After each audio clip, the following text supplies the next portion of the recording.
She is saying she is supporting a movement. She is not saying she is part of creating history. Kajal is part of creating history. This has never been done in the province of KwaZulu-Natal.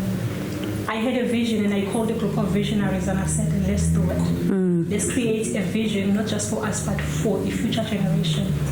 Kajal is well known in this beautiful province and well respected. Yes. To have her be part of something as big as this, as grand as this, makes Purposefully Influencing look grand.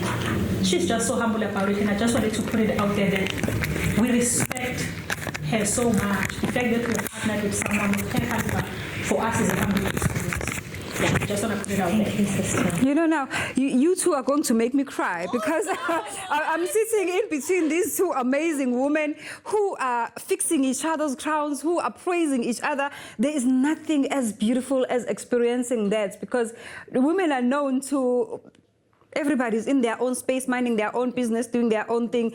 Yeah, it's humbling. It's beautiful. Thank you so much. Zodumo, please introduce yourself and tell us what is the role that you are playing on the Purposeful Influencer Awards that we are launching today. Okay. Hi guys, my name is Zodumo Shange.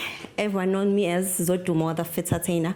My role today was to be on the red carpets, be the host of the red carpets, just interviewing everyone, selecting